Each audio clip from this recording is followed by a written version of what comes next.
Huckabee. Does anyone know Mike Huckabee? Yes, sir. He's going to be a great ambassador to Israel. So And they're thrilled to have him, that I can tell you. Go ahead. yes, sir. So the Senate confirmed Governor Huckabee to be your next ambassador to Israel earlier today. That's his commission as ambassador. And then we also have a transmittal letter to the President of Israel requesting that he accept Ambassador Huckabee's credentials. He's going to be fantastic. He's going to bring home the bacon. And then Even though bacon isn't too big in Israel. that's just the third letter. I had to clear that up. Well said. Okay. Thank you, sir. Congratulations to Mike. Mike Huckabee. Next, sir, this is a big one. As you've consistently identified, restoring our maritime dominance as a nation is very important, from shipbuilding to having a merchant marine that's capable of supporting American military efforts, really up and down the line. Restoring maritime dominance has been a priority of this administration. This executive order, which was prepared primarily by your National Security Council staff and National Security Advisor Waltz, has a number of very significant policy steps, all aimed at restoring American maritime dominance and ensuring that we have the shipbuilding capacity and ability to compete globally, both militarily and in the civilian space as well. And that could be a good one for Michigan, too, because we're going to be spending a lot of money on shipbuilding. We're way, way, way behind. We used to build a ship a day, and now we don't do a ship a year practically, and we have the capacity to do it. So we'll talk to you about that. Okay, Matt? You think about that. That's a natural.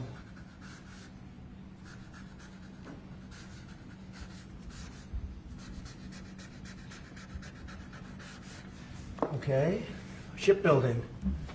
That's a good one. Okay, thank you. Thank you, sir. The next executive order relates to defense procurement.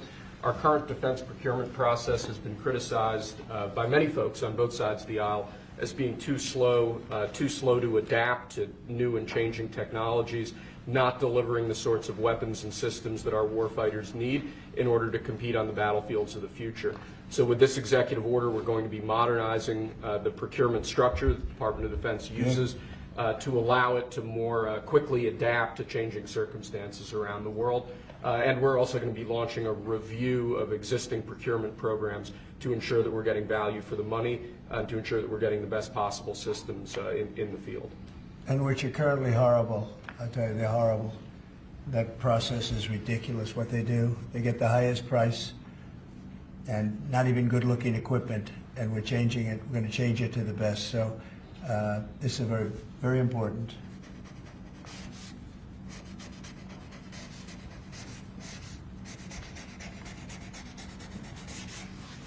I want to say hello to Brooke. Yes, Well, sir. look at Brooke. She got the cost of eggs down 87%. 87%, Governor. We have somebody that's done a great job at Department of Agriculture, and Kristi Noem, who perhaps a few of you have heard of. She has done the most unbelievable job as somebody that's watching over a country at the border, and with Tom Homan and your whole staff of tremendous people. So thank you. Who would think that she is like meant for that job, huh? She's meant for it. So I just saw you there, both. Thank you very much. Thank you. Okay. We'll do it later, please. Thank you, sir. Lastly, in the defense space, one persistent issue that we've had in terms of the issue of foreign defense sales, that we're unable to provide weapon systems in a reliable, effective way to key allies of ours, and the key driver of that is inefficiencies and inconsistencies with the process by which we approve foreign military sales. So this executive order is going to direct your Department of Defense, Department of State, other relevant departments and agencies to rework our system of foreign defense sales to ensure that we can provide equipment, creating American jobs and providing obviously revenue to American defense manufacturers, but provide key military equipment to our key allies in a reliable, effective way. Okay, that's good. All very important.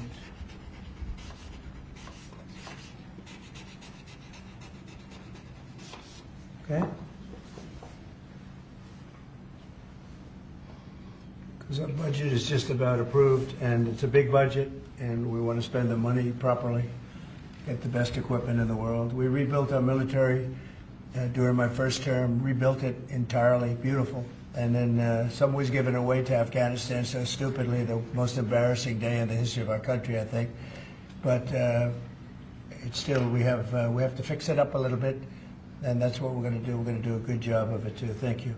Next up, sir, we have a series of executive orders and a memorandum all relating to deregulation, which has obviously been a major priority of your administration.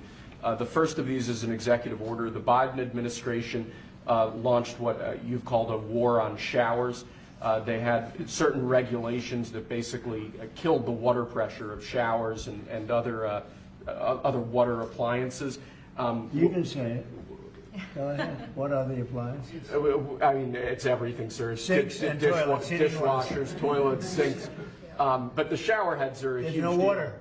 You don't get water. It's ridiculous. So with this executive order, we're effectively going to be reversing that set of regulations to ensure that Americans have choice in the consumer market. If they want a low-flow shower head, they can buy one. If they want a real deal shower head, they should have the ability to get one. You buy a new house, you pay a lot of money, and the developers, you're not allowed to do anything more. They put restrictors on. They used to have a restrictor where you could take it out, but now they weld it in. And you take a shower or wash your hands, whatever you do, including dishwashers where no water comes out. But you wash your hands, and in my case, I like to take a nice shower to take care of my beautiful hair. I have to stand under the shower for 15 minutes till it gets wet. It comes out drip, drip, drip. It's ridiculous. And what you do is you end up washing your hands 5 times longer. So it's the same water. And we're going to open it up so that people can live, and we're going to hopefully have Congress approve it so it's memorialized. We're going to try and get all of these things, including straws, a little thing like straws. We did straws a month ago, where the paper straws were melting, they were dissolving, they weren't working well, and we went back to the plastic straws. We're going to get Congress to memorialize just about everything we've done here, because most of it's common sense. But the water is horrible. When you go into anytime you see a new faucet, you know it's going to be a long wash of the hands. And so we're changing. It's a big deal. I did it in the first administration. Biden came in his first week, and he had no idea what he was doing, but somebody told him to do it. In his first week, he put the restrictions on all the bathroom utilities, even in areas that have so much water they don't know what to do with it. You see those areas all the time with the flooding. So we're doing that, and we're going to get all of the things that you've seen. I think we set a record. We're up to almost 200 and 500 amendments. Nobody's ever done that many. We're going to get them approved by Congress so they're memorialized. And we look forward to doing that. Very important. And Congress is going to start working on it as soon as we get the big, beautiful deal done. The big, beautiful deal is important. The biggest tax cuts in the history of our country, that's important.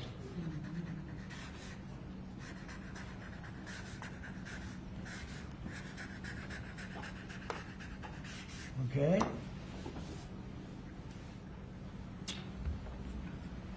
Okay, is that okay? Good. It's a 10. You think a good shower.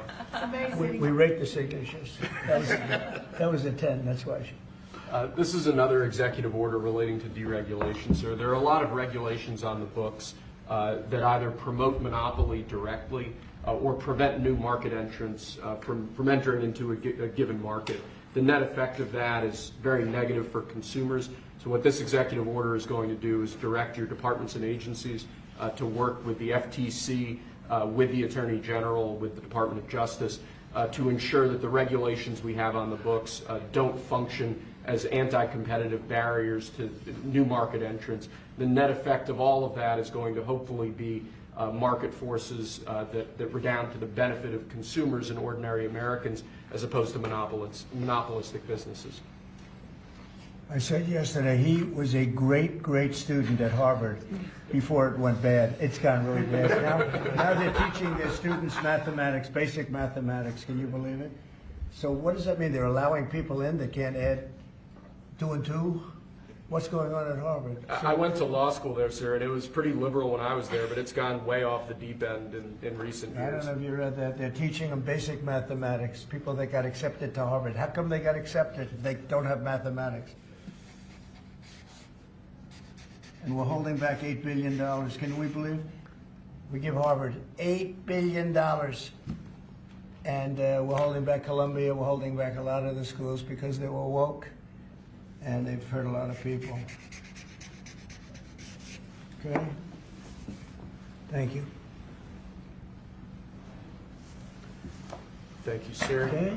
There are a large number of regulations on the books. These are regulations that are currently in effect that we believe blatantly violate the law, blatantly violate Supreme Court precedent that otherwise are just blatantly illegal. So what this presidential memorandum does basically just directs the heads of your departments and agencies to follow the law and to cease enforcing regulations that are blatantly illegal or unconstitutional. It's a big deal.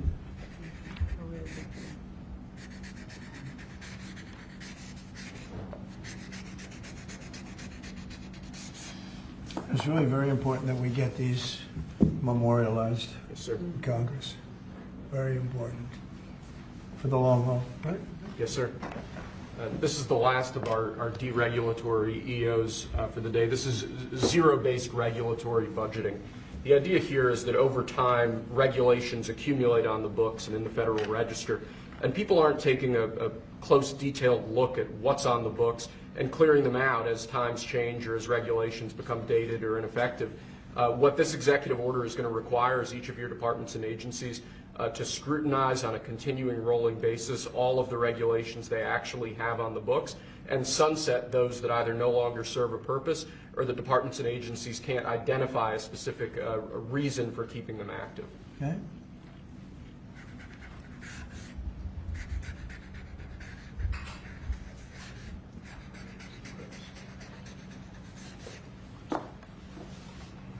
Okay.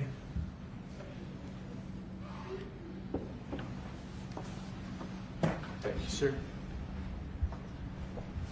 Sir, you've taken action against a number of law firms that have in one way or another been involved in the weaponization of government or actions of lawfare. One of those law firms is Sussman Godfrey, similar to what we've done previously with other law firms. This is an executive order that takes certain measures against Sussman Godfrey to ensure that they can't access government resources, government buildings, scrutinizing certain aspects of their practices as a law firm, given their previous activities.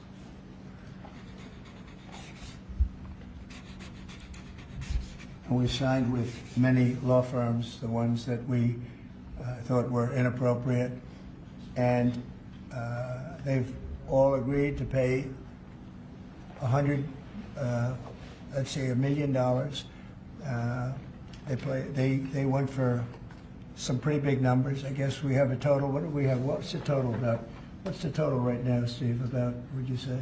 Getting close to probably 600-700 million now, I would think. We've multiple at 100 million, some at 125 million. So the numbers are adding up. We're going to be close to $1 billion soon. One at $40 million, millions of dollars an hour. But they don't admit guilt. Remember that, they don't admit guilt. But, and we have another 5 to go, I think, 5 of them. And this one is just, we're just starting a process with this one. Yes, sir. All right, because there were some very bad things that happened with these law firms. And this firm is very involved in the election misconduct. Weren't they all involved in the election misconduct? I think they were all involved. Yes. Anyway, so they went from $40 million to $125 million, and most of them are at about $100 million, right? All right.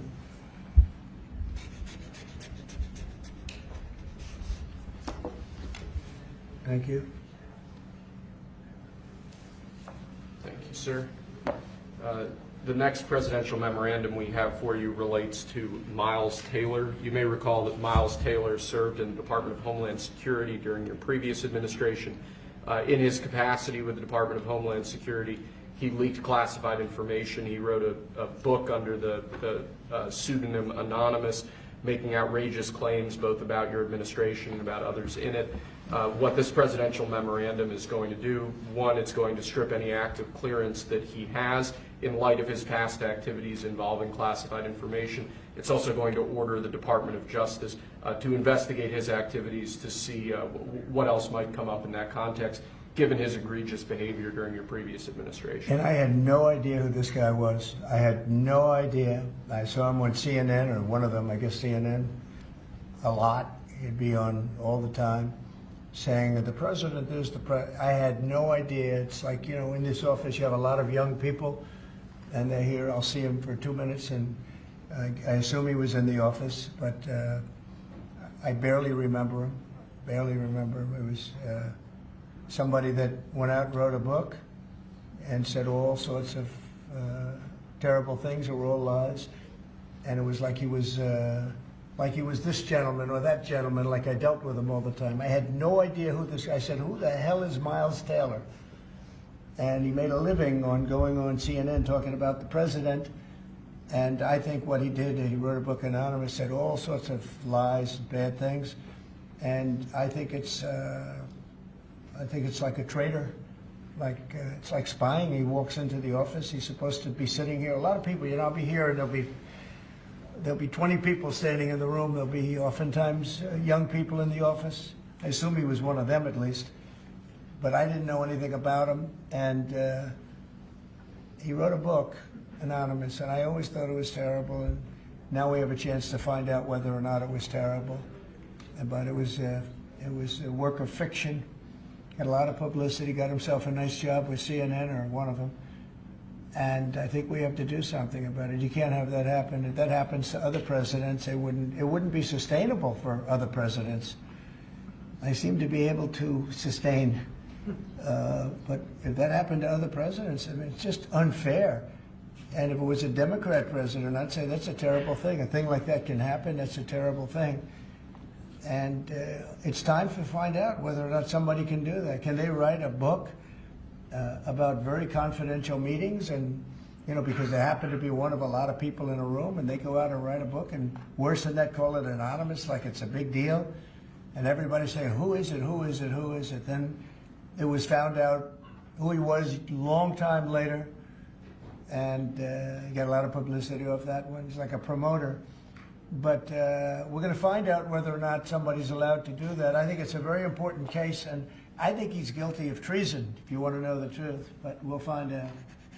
And I assume we're recommending this to the Department of Justice. Yes, sir.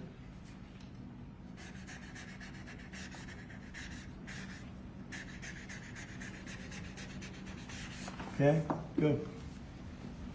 Terrible guy.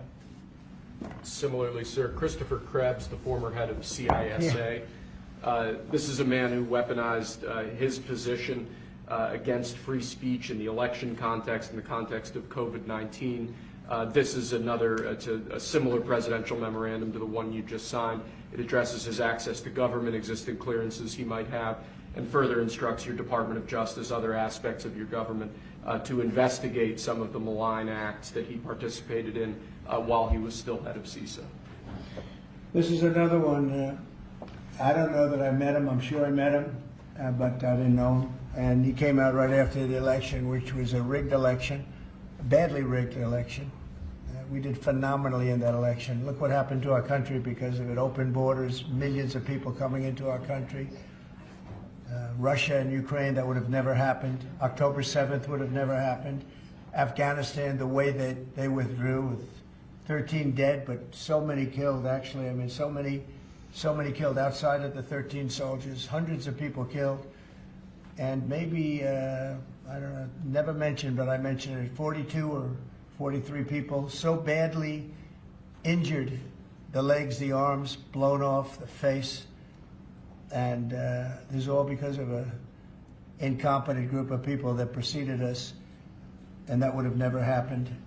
And this guy Krebs was saying, oh, the election was great, it was great. Well, it's been proven that it was not only not great. When you look at all these lawyers and law firms that are signing giving us hundreds of millions of dollars.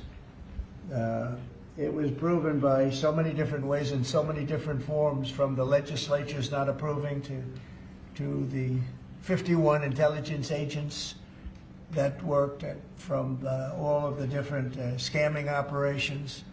It was a very corrupt election. They used COVID to cheat. And we're going to find out about this guy too, because this guy's a wise guy. He said, we've been proved this is the most secure election in the history of our country. Now, this was a disaster.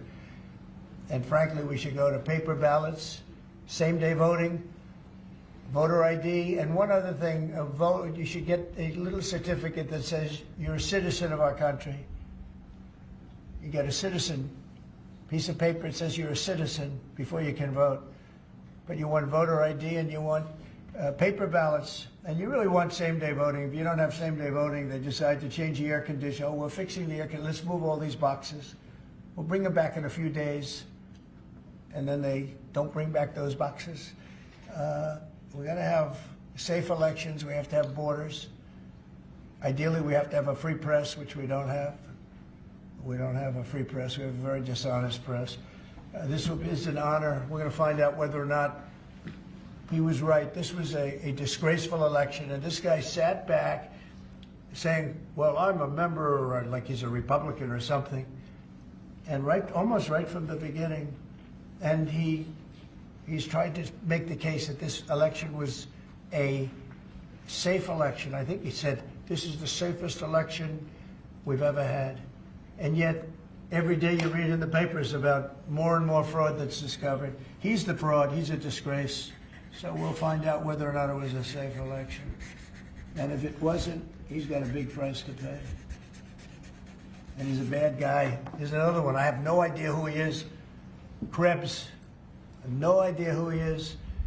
I'm sure he was in the room at some point, just like you're all in the room, but I have no idea who he was. So thank you very much. Those last two are very important, I think, for the country. Thank you, sir. And lastly, we just have 3 proclamations. These are the sorts of things that most presidents use an auto pen for. You obviously don't like using the auto pen much, if at all. The first of these is National Former Prisoner of War Recognition Day. This is one that you did in each of, I believe, each of the previous years of your previous administration, recognizes former prisoners of war. More generally, this proclamation is written to acknowledge the great steps you've made both in this administration and your previous administration on behalf of veterans, homeless veterans, others who've suffered in that way, and basically stating that it's a priority of your administration to ensure that veterans and homeless veterans are cared for properly. Good. And you know what? They ought to find out who was using that auto pen, because whoever that person was, he or she was like the President of the United States, and I'm against auto pens. I think auto pens are not a good thing, especially when you're talking about documents like we're signing today. If he can't sign, then he can't be president. It's pretty simple. Let's see whether or not he could sign. But I think that should be tested. I really think that should be tested. It's another one. And you may think about it, because how can a man that, did he really know that when they gave all false information on the council, I mean, the whole unselect committee of political lunatics, they destroyed all the information. You can't get any information. They went for like a year and a half, almost 2 years, screaming and ranting and raving. Democrats plus 2 worse than Democrats. You had Cheney, Liz Cheney, and crying Adam Kinzinger. Crying Adam. Every time I looked at him, he was crying. The guy was a crier. But you can't do that. You just can't do that. So we're going to find out a lot. I think we're going to find out a lot. These last 3 or 4 have been they've been very, very interesting. We'll see what happens. Sir. But I don't think a president should be allowed to use an auto pen when they're signing very, important legislation. I think a president should sign it, not use an auto pen. And we're going to find out whether or not he knew what the hell he was doing. I'm sure at this point he'll say, I signed it. They'll tell him what to say. But to give pardons to people that destroyed all the information. If you destroyed information on a civil case, just a civil case, not a criminal case, a civil case, they put you in jail for that. And they found out that Pelosi was the one that was in charge of the security of the Capitol, and she knew all about it, and she admitted her guilt to her daughter, who was a movie documentary person. I'm sure her daughter's not too happy about that. I'm sure Crazy Nancy's not too happy. But we found out all the things, everything. And we go for the information. Sir, we've destroyed all of that information. If I haven't destroyed it, I wouldn't be sitting here right now. I guarantee you that. I'd be sitting someplace else. So I think it's something that we should really look at, because that's so important. The whole concept of an auto pen. Because whoever's, you know, auto pens are run by somebody. Whoever ran the auto pen was president of the United States. And I would be willing to bet that Biden didn't know, probably didn't know anything about any of it. Very dangerous, very dangerous. So you're going to check that out, right? Yes, please? sir. We're working on it right now, sir. This is just another proclamation, sir, declaring National Crime Victims' Rights Week. You've obviously made it a major priority of your administration to track down and at times deport criminals who have committed violence on our streets, who have victimized so many people. This is an annual proclamation that hopefully gets Americans to remember that when crimes occur, there are real victims, there are real people who are affected, and there are people who suffer as a result. Okay, it's very important. Thank you. I just want to add, so we're working very hard with Democrats, the governor, with Matt Hall, with a lot of transportation, Sean, and all of the people trying to keep Selfridge Air Force Base open, strong, thriving, and I think we're going to be successful, Governor. I think we'll be very successful at that. We've gotten some good feedback from Pete Hegseth and Department of Defense, and they're talking about F-16s, they're talking about F-35s, you know, et cetera. That we're going to. It's a great piece of property. It's a great location, and it's a great state. So I think we're going to come back with a very good answer. We're also working on a certain fish that's taken over a beautiful lake called Michigan, right? And that's a tough one. That's a tough one. It's very. Do you want to just talk about that? Sure, Mr. President. Yeah. First of all, I want to thank you for caring so much about Michigan. We've been working a long time. We couldn't get Joe Biden to do anything about either one of these issues, particularly Selfridge Air Force Base. It'll be critical to Michigan's economy and our security when you're able to deliver us another mission there. But on the Asian carp, you know, for years, when Obama was there, we could never get anyone to do anything about this invasive species that's going to destroy our Great Lakes. You know how important recreational fishing and so much of that is to our state. Because of your work, we're hopeful that we'll get a solution there and we'll get that barrier built so we can protect our Great Lakes. So thank you, Mr. President. And they're very powerful fish. I mean, I see them, they jump out of the water, they jump at the fishermen. I mean, I've never seen anything like it. And has this gotten into any of the other lakes yet? Because you would think it would be pretty easy because they're all sort of connected. Hey, Governor? It's why we're working so hard to make sure that, you know, we work with the Army Corps and erect a barrier so that the Asian carp can't get into Lake Michigan. It'll devastate the ecosystem, the economy, tourism, Sure. and it's 20% of the world's fresh water is in the Great Lakes, Mr. President, which is why it's so important that as a nation we protect the better pristine stop it waters. now. Yep. And, you know, all of a sudden, I assume the lakes are all interconnected, right? Yeah. So at some point, they're going to be in the other lakes.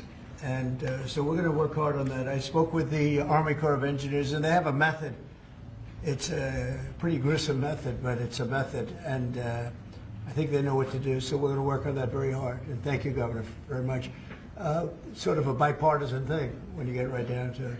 Yep. It's a very expensive thing, actually. It costs a lot. I looked at the numbers. I said, well, but we have to save Lake Michigan because these fish, they eat everything in the way, including the other fish. They eat everything. Are people endangered by the fish? I don't.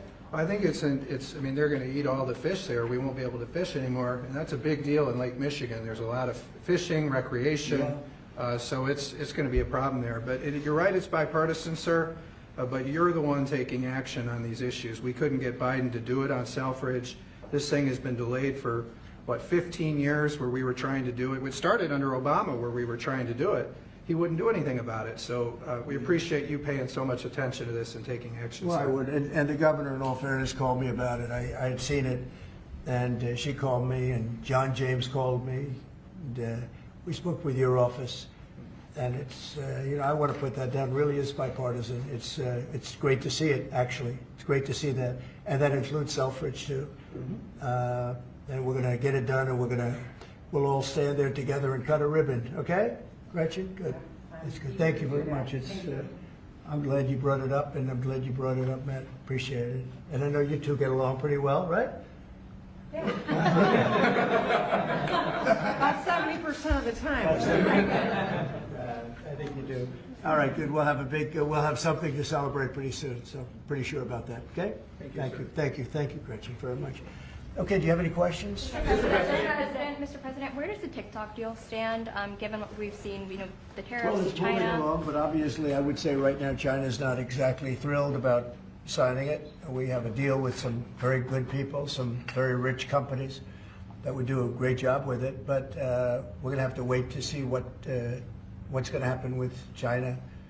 So, Mr. President, still on the table? no, it's on the table very much. I think China's going to want to do it, actually. Mr. President, can you explain more of what you believe is the end game with China? Are you waiting for President Xi to blink? How do you think this is all going to be resolved? Look, for years we've been ripped off and taken advantage of by China and others, in all fairness, but by China, that's the big one.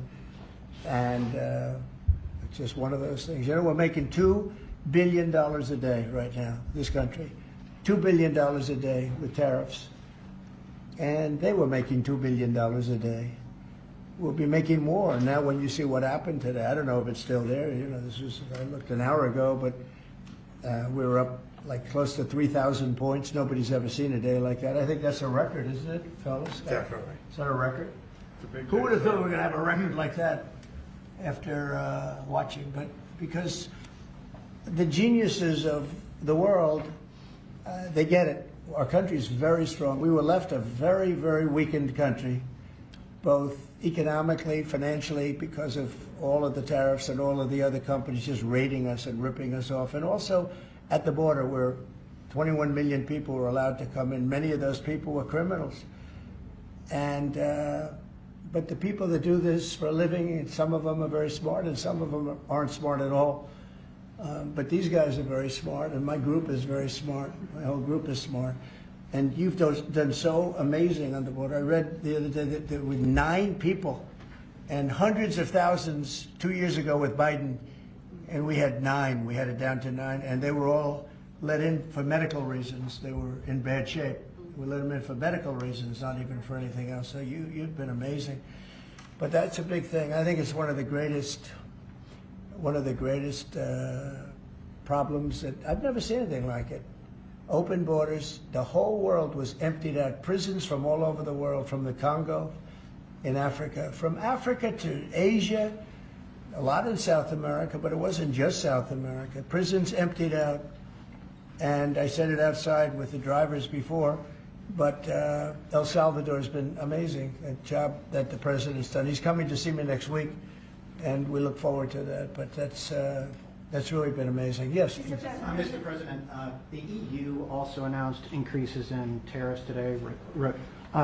Why not That's treat? bad timing for them. That's bad timing. Why not They treat said- them? They didn't put them in. No, they threatened Oh, them, I but they think- picked a later date, which our expectation is it's going to be later still. Okay, good. I'm glad that they held back. You said you were watching the market. If this was the strategy all along to bring them to the table, why did you instruct or advise, or maybe they did it on their own, some of your top aides to say this is not a negotiation, to hold the line, that they were going to hold the line, that you were not going to change Well, your a lot mind? of times it's not a negotiation until it is, and that happens. And I said outside that you have to have flexibility to do it right, and that's what we have.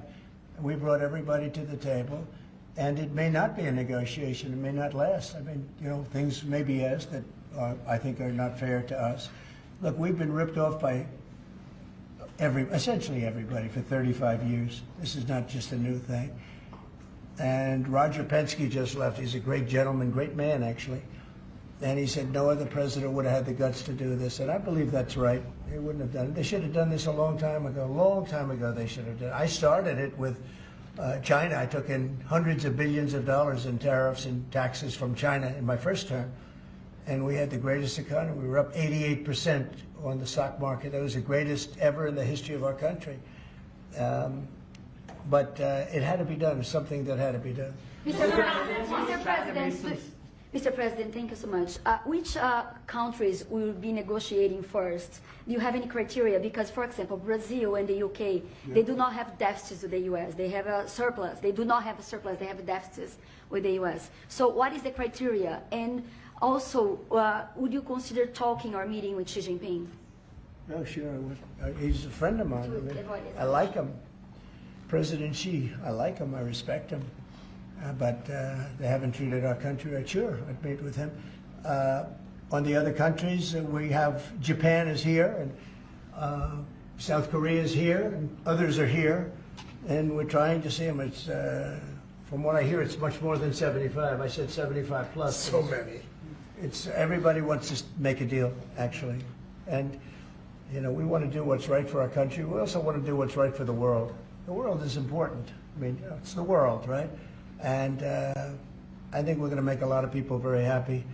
And I think investing in the United States of America will be the greatest investment that anybody's ever made.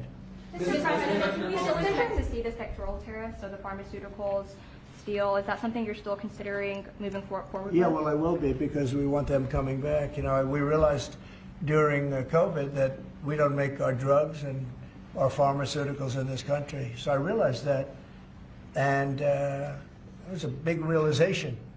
We had to go to China to get drugs. We had to go to other places.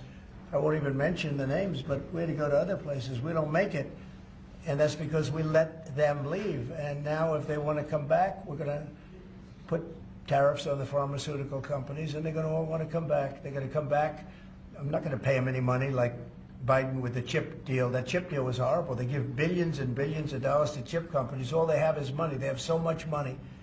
And they give billions of dollars, and they're just going to keep the money. They're not going to spend it. And the only thing that's going to bring them back is you say, we have a barrier. You have to pay 50% or 100% or 200%. And if they have to pay that, they're going to say, we're not going to pay that. We're going to build here. And that's what happened. We're the biggest, most prestigious chip company in the world, spending $200 to $300 billion.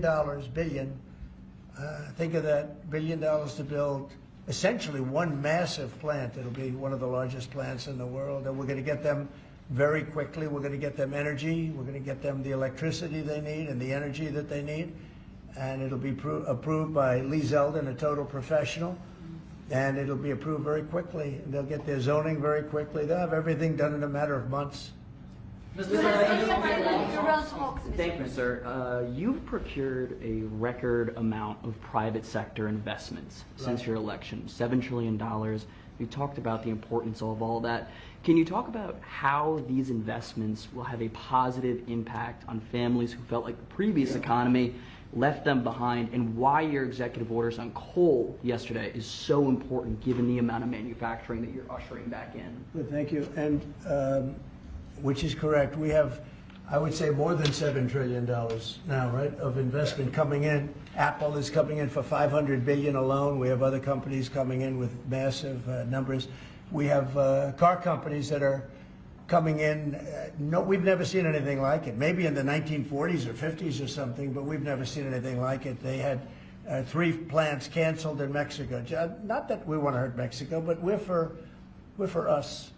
And that's what my job is. It's not to take care of other countries, but I want to help other countries as much as I can, but we have to take care of America first, and it's about America first. So we have many, many companies coming in that would have never come in if we didn't win the election and then put the tariffs on.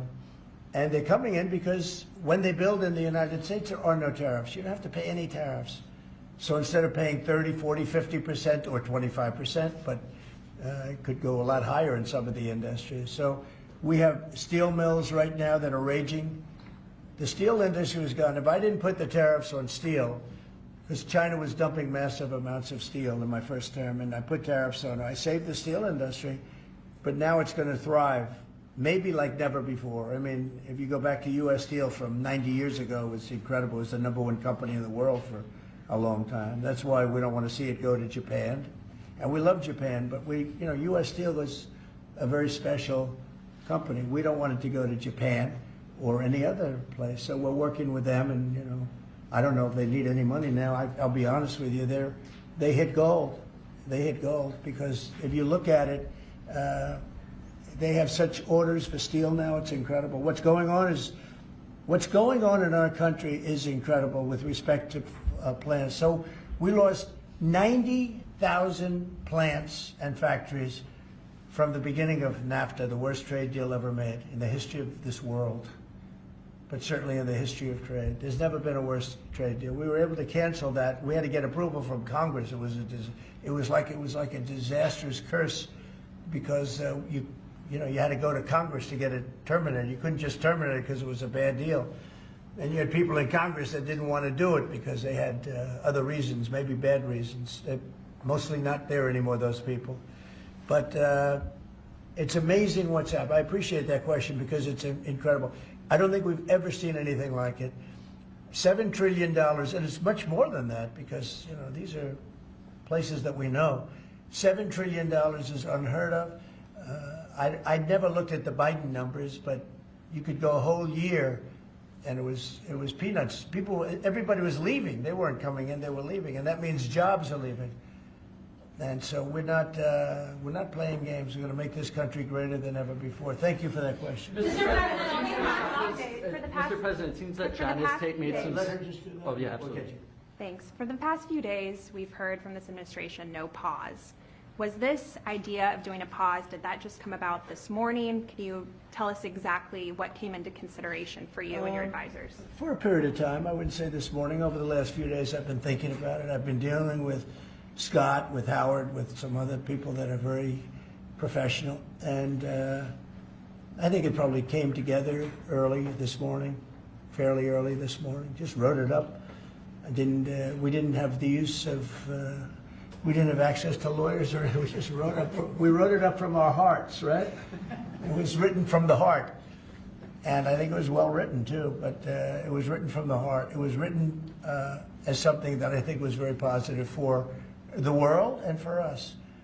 And we don't want to hurt countries that don't need to be hurt. And they all want to negotiate. The only problem is, you can only do so many at one time. We want to do it right. We want to get it right.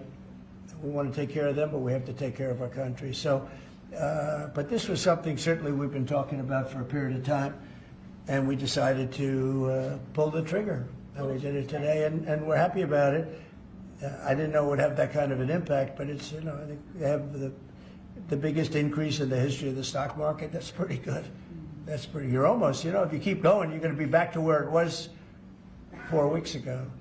But it was a sick market 4 weeks ago, because the trade was sick. It was only a question of time. I don't blame the tariffs. I think the tariffs just sort of magnified what was happening. It was sick. Biden allowed these people to get away with murder. Biden allowed China to just take advantage of us. We had like $1 trillion deficit with China, $1 trillion deficit. So that was going to only be a matter of time. I think the tariffs brought it out faster and they magnified the problem. But I think this was a problem that existed far beyond tariffs. This was a systemic problem, and we're going to cure that problem. And maybe to a large extent we have, because we've revealed it, and we've revealed it very strongly. Yes, sir, please. Thank you, Mr. President. So it seems China's made some serious missteps here in these negotiations, and Secretary Bessent said earlier you may have goaded them into a tough position here. I'm wondering, are you in a way putting together a coalition against China in terms of trade here? No. Well, China, look, they're very capable, and I don't blame China for what happened. I blame the people sitting right at this desk, right behind this desk, or another desk. You get your choice of 7.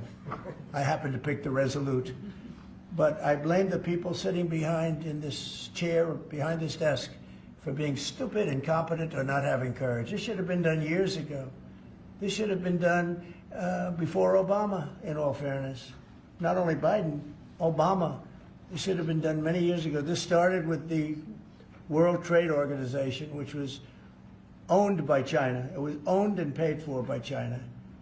They didn't even have to do things. They considered them a nation that was undeveloped. They said they were a developing nation. Well, we're a developing nation too, if you think about it. Look at our inner cities. Look at what's happened. I think we're starting from ground zero there, right? So we're a developing nation too. No, I don't. I know it's a lot of people take heat for saying it, but I blame the people sitting at this desk more than I blame China. If China can get away with what they got away with taking hundreds of billions and trillions of dollars right out of our pocket because our people here were stupid, they were stupid people. Maybe corrupt, I don't know. I don't know how you can be that stupid. How do you get to be president and you're stupid? But they certainly weren't courageous, and they allowed this to happen. And with Japan and with many other countries, it took advantage of us. I mean, we had deficits with almost every country. I used to read these things. The first term I'd read them. I'd actually read the agreements. I'd say, how could anybody agree to this stuff? So certainly they were rough, and they were tough, and they were smart. And you can blame them, but I really blame the people that allowed them to do it, because you know, if you could read first grade and you could read these agreements, you'd say, these are terrible deals. I actually used to say, who would allow deals like this to be made for our country? And maybe it's people that didn't care. Maybe it's people that weren't courageous. Maybe it's people that were corrupt. I don't know. But I blame those people more than I blame anybody else. Mr. President, you've been very specific in saying that you would like the EU to purchase U.S. energy. Is there something specific that you would like China to do? Well, you'll be hearing about that. Yeah, there are a lot of things I'd like China to do. Are there some examples? There are a lot of things that I want China to do, and I'll be telling China what that is. Not you, but I'll be telling China. Mr. President, Ron, you said the other day that if they do not agree to a potential nuclear deal, that it would be very dangerous for them. What specifically well, they did you can't mean? have a nuclear weapon. Did you mean military action, though, if they don't agree? Oh, if necessary? Absolutely, yeah. And you have a deadline for these Yeah, talks? I do. And You're talking about with Iran? Yes. Yeah, I they're saying do. it's not Do you want something negotiable. definitive this weekend, or do you see this as the start of a process? It's a start.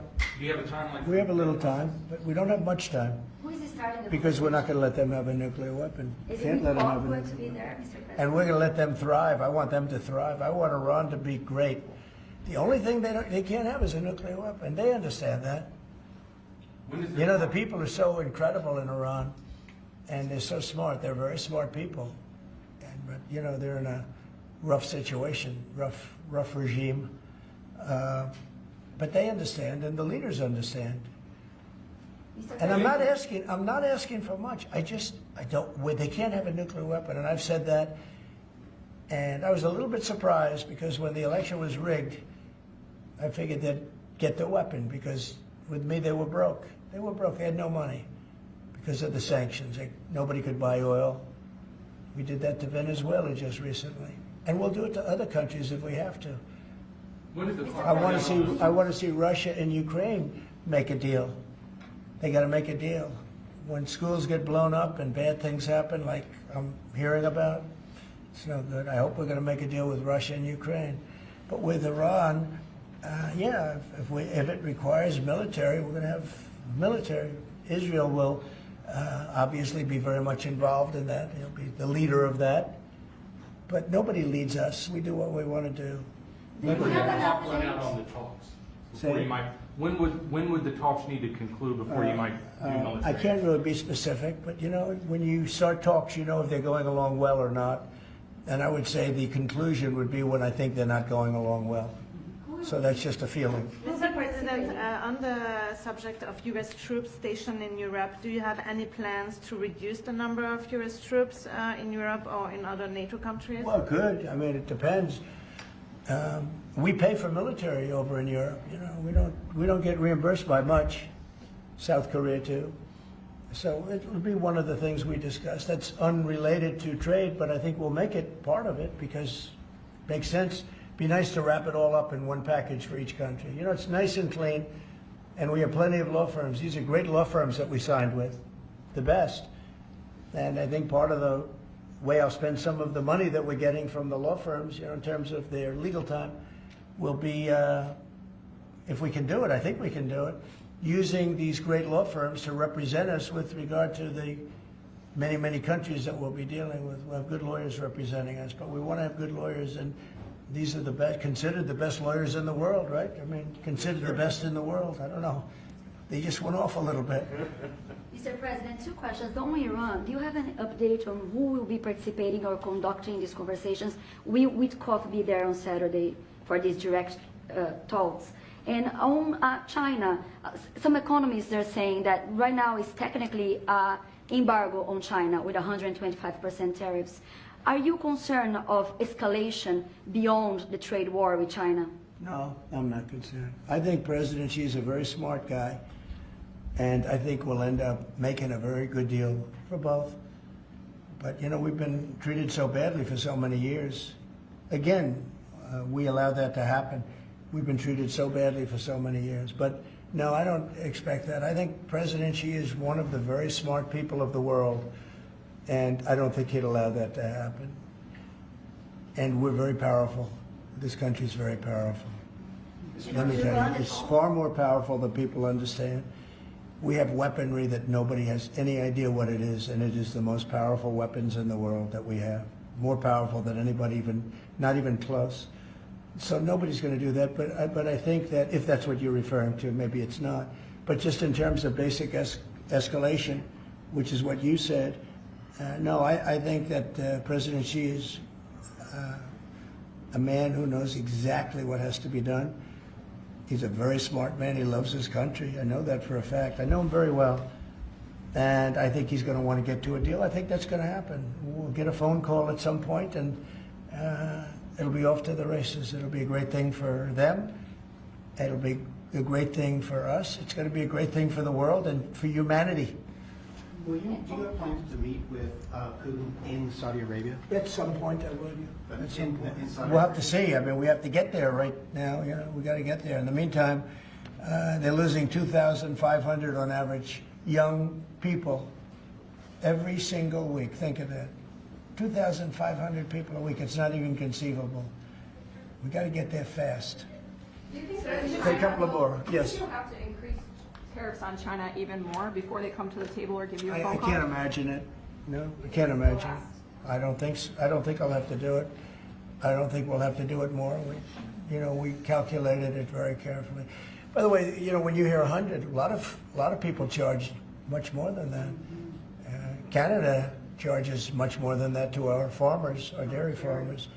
Many, many people charge much more than 100 or 125 in this case. But I don't, it's still a significant number. I don't see that again. On the investigations. Yeah, please. Yeah, Mr. President. So do you think some of your tariff critics would prefer, to see the United States go through turmoil than to actually see it succeed just because they are your policies? You mean just leave the tariffs the way they are now and just relax, right? Some people have said that. Look, again, we're making, it'll be soon, much more than $2 billion a day. That's not the worst thing that I've ever heard.